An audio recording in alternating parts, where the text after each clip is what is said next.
നമ്മുടെ ദാമ്പത്യ ജീവിതത്തിലാണെങ്കിലും സുഹൃത്ബന്ധത്തിലാണെങ്കിലും അല്ലെങ്കിൽ ഗേൾ ഫ്രണ്ടോ ബോയ് ഫ്രണ്ടോ ആരെങ്കിലും ഉള്ളവരാണെങ്കിലും ഒന്ന് ചിന്തിക്കാൻ വേണ്ടിയിട്ടാണ്.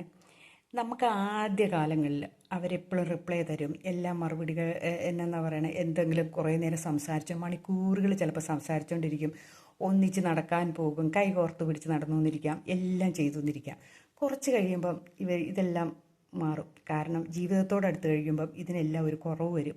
അപ്പം നമ്മൾ ചിന്തിക്കും, നമ്മൾ മെസ്സേജ് അയക്കുന്നതിന് മറുപടി വന്നില്ലല്ലോ, ഇപ്പം അങ്ങനെ സംസാരിക്കുന്നില്ലല്ലോ, ഇപ്പം എന്നാ കൈകോർത്ത് പിടിച്ച് നടക്കുന്നില്ലല്ലോ, ഇപ്പോൾ ഒരിടത്തും കൊണ്ടുപോകുന്നില്ലല്ലോ, സാധനങ്ങളൊന്നും വാങ്ങിത്തരുന്നില്ലല്ലോ. ആദ്യകാലത്ത് അങ്ങനെയല്ലായിരുന്നു. ഇതധികവും പറ്റുന്നത് എന്നാണെന്നറിയോ, പ്രേമിച്ച് വിവാഹം കഴിക്കുന്നവർക്ക് പറ്റിപ്പോവും കേട്ടോ. അപ്പം നമ്മൾ ഓർക്കുക, ജീവിതത്തോട് അടുക്കുമ്പം എല്ലാത്തിനും ഒരു മാറ്റമുണ്ട് ഇല്ലേ.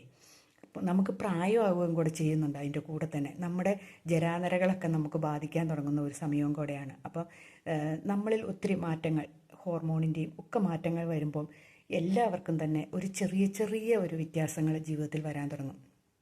അതാണ് ഇതിവിടെ സംഭവിക്കുന്നത്.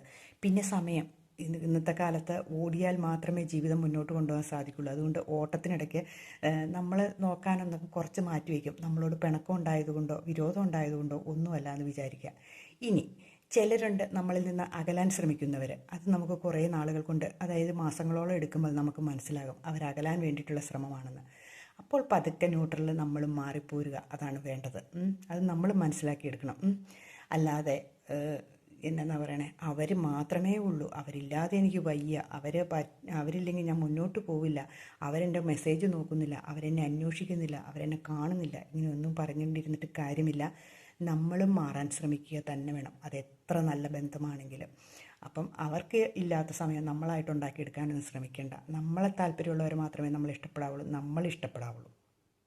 നമ്മളെ ഇഷ്ടപ്പെടുന്നവരെ മാത്രം നമ്മൾ ഇഷ്ടപ്പെട്ടാൽ മതി.